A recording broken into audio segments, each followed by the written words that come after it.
Hi guys, and welcome to another Total Technik video.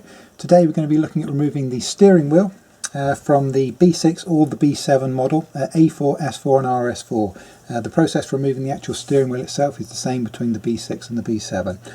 So we're going to take a quick look at that now. Okay, we're going to look at removing the airbag from the B7. This applies to the A4, S4 and RS4. Avant Saloon and Cabriolet, all the same.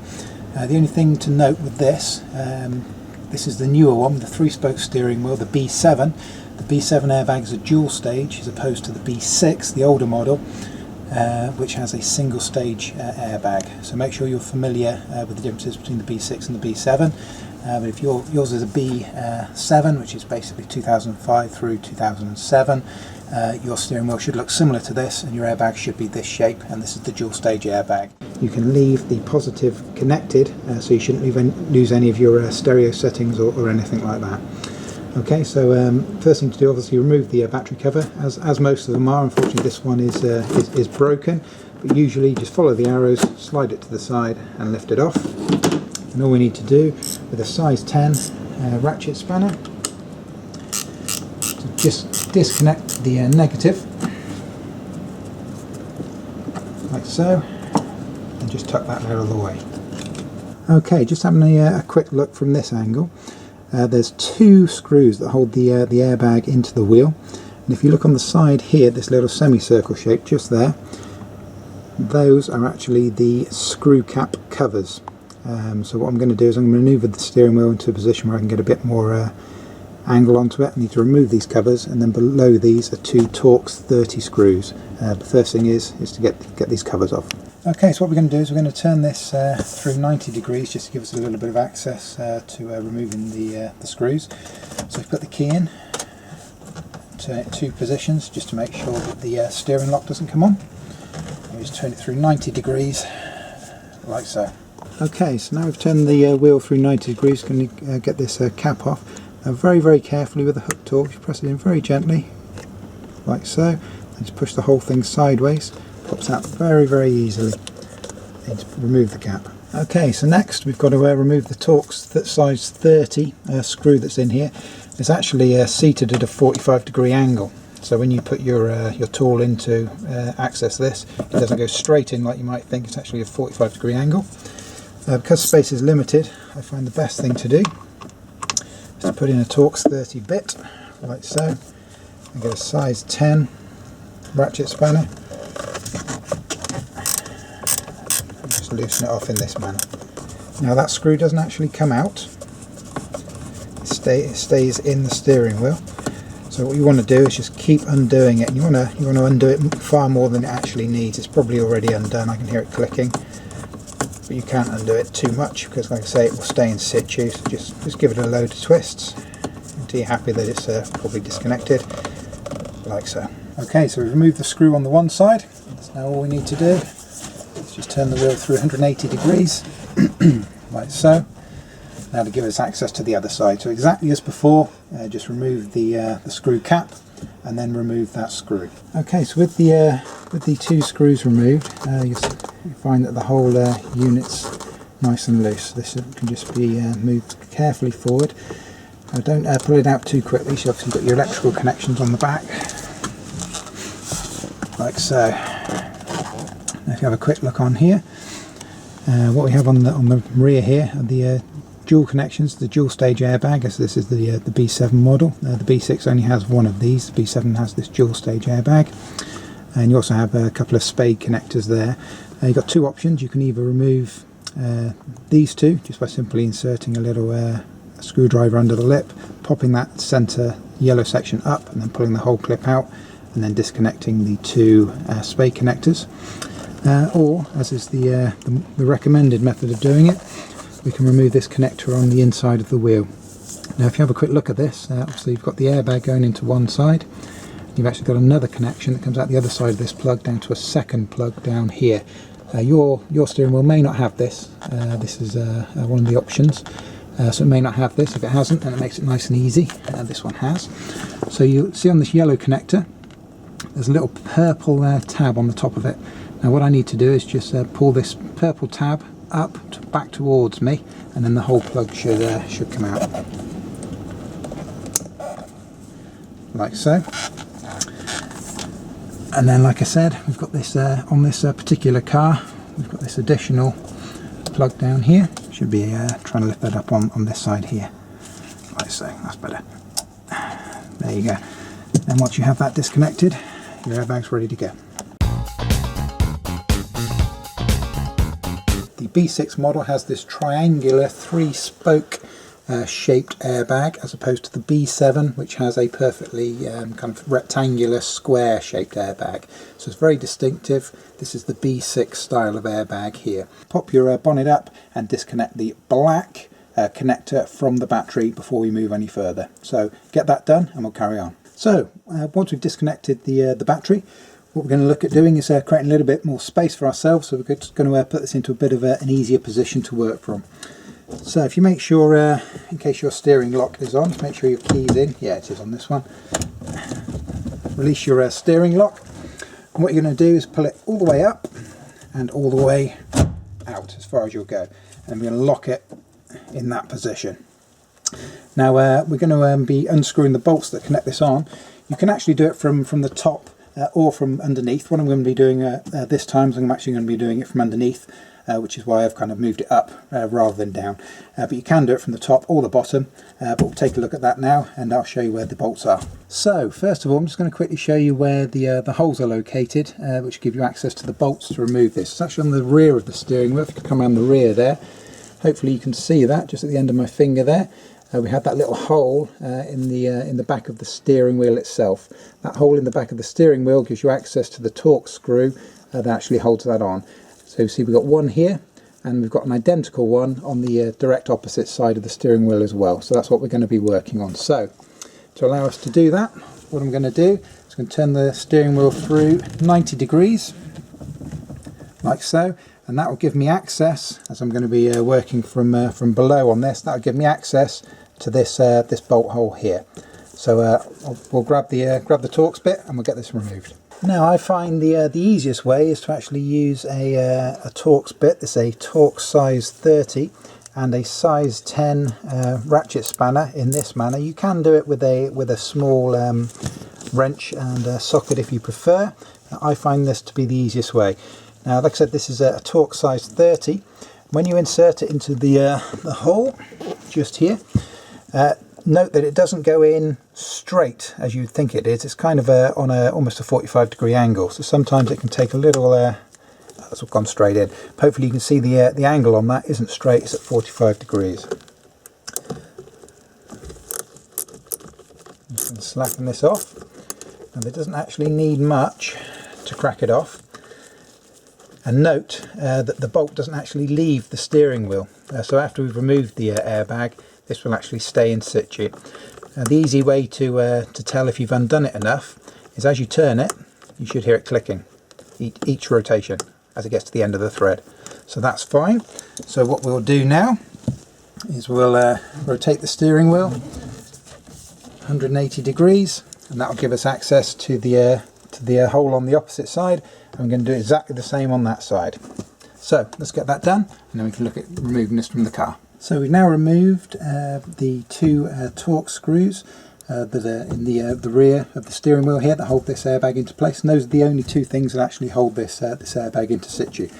I'll turn this back to the centre, a little bit more easy for you to see. But if you give it a wobble, you can see that the whole thing is ready to jump out now. There are electrical connections on the back of here, so don't just think you can just take this straight off. You have to lift it up carefully to gain access to the wires that are behind that. Okay, so when you do pull this forward, do be careful, because you do have the wires that are already there that need to be disconnected.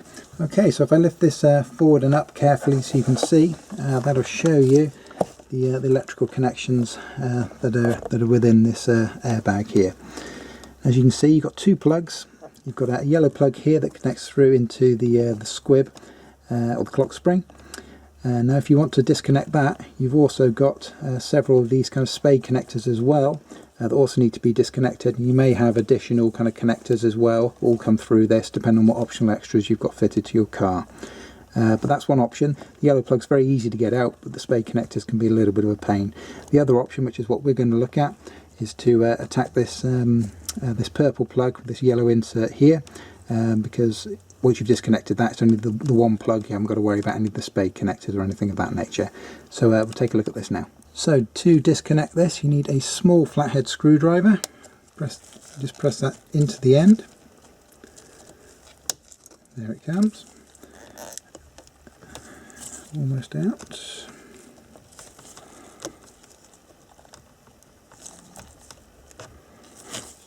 And the yellow part does actually need to come out quite a way before it will release. There it is. So there's a little bit of a fiddle. Like I say, you've got to pull it out a little bit further than you think, but that's how you disconnect that. Now, if you zoom out a second, you can see that is your airbag, completely 100% removed from the car and good to go. Okay, so having a quick look at what's required to remove this steering wheel. See in the centre we've got this rather large bolt, and inside that bolt you will see there's actually an M12, which is quite a large spline bit that's required to actually get this out. That's what fits in there. Okay, now not all sets of bits come with these as standard, these splines. Most have Torx, most have hex, but not many kits come with these spline bits. However, you can get these bits in little sets on eBay very, very cheaply, so well worth taking a look at if you don't own them already. Maybe £5, $7 or $8, something like that will buy you a little cheap set of these spline bits. But you need an M12 to actually fit into there, so make sure you've got one of those, and we can move on. Okay, so I'm ready to start attacking the bolt in the centre of the steering wheel.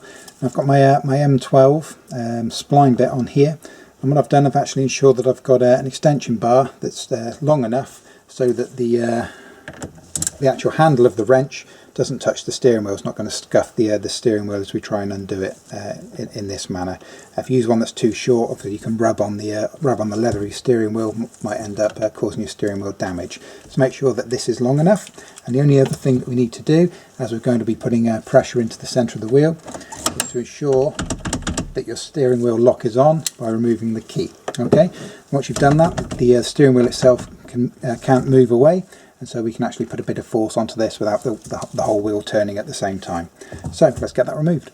Okay, and one thing to note when you're removing this is they can be on fairly tight, so you may need a fairly long wrench to get this out. The reason that they're quite tight and they remain quite tight is usually from the factory they actually put like a nut lock onto the thread of the bolt, as you'll see hopefully, unless this one proves me wrong, when this comes out in just a few seconds. Now obviously when you come to reinstall this, it's a good idea if you've got it available to put some nut lock back on it. However, don't put too much on. It's surprising how little you need. Okay, now very, very important, once you've removed this bolt, do not go ahead and pull the steering wheel off. There's a couple of very, very important things that I'll cover in a second before you remove that. Okay, but let's get rid of that bolt. As you can see, hopefully on the bolt there, you can see a ring of blue. That's the nut lock that's factory fitted, as I mentioned before. What the nut lock does, essentially, it stops the fixing from ever kind of rattling free. It helps secure it. It's almost like a very light glue, if you like, that glues it in place. But it's not too strong, so when you put pressure on it, you can easily break that seal again. So that's the bolt removed. Like I said, do not at this stage actually remove the steering wheel. There's a couple of very important things we need to do beforehand. So let's take a look at those.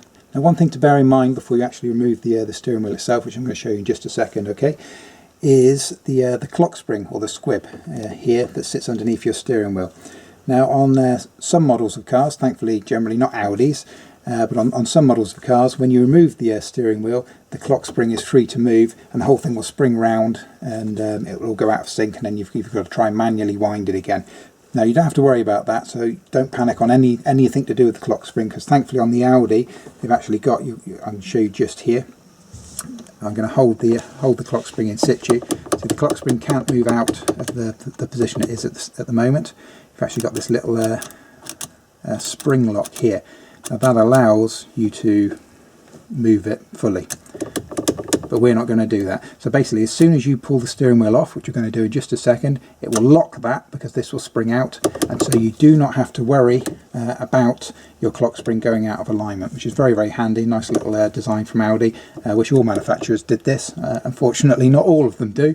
So that's a nice little thing. But don't panic on the clock spring. That won't affect the removal of the steering wheel. Now, the second thing you need to do before you actually remove this wheel from the column, very, very important, is as you can, well, hopefully you can see this on the video, the teeth that are around this this kind of circle that are actually on the column here, very, very fine. So it's very easy if you just get it kind of 1 or 2 teeth off, your steering wheel will be off center. Okay, so what you want to do is you want to mark this before you remove it, so when you come to put the wheel back on, you can make sure that you get it exactly straight, because you know you've got such small tolerance between the notches and this, that it's very, very easy to get it wrong. Now, if you look very, very clearly in the center on your steering wheel, you actually see there's a little indentation. Hopefully you can see that at the end of the screwdriver there, just there. Okay, that's a factory mark. Okay, so your steering wheel will have that. Now that is the dead center of the steering wheel itself. Okay, so what we need to do is we're going to put a little mark onto the end of the column here, just on here, that will allow us to realign these when you come to put the steering wheel back on. Very, very important that you do this before you remove the steering wheel. What you want to do, sure that's clean, you want to get a very, very fine, if you can, fine tip permanent marker. I'm just going to lean in. I just want to make sure I get this 100% in line, so I do apologise if I block your view for a second. Okay, so what I've done there is I've put a small line that's directly in line with the mark that illustrates the dead centre of the steering wheel. So now I can safely remove this. So all you do is you pull it forward, and that is your steering wheel completely removed from the car. And like I say, the importance of that mark is when you come to fit this back up, that will allow you to ensure that you get it exactly as it was before you removed it. So it's really, really important that you put that little mark on it. As soon as you've done that, you've removed this plug, just remove the whole thing gently from the car, and that is your steering wheel removed.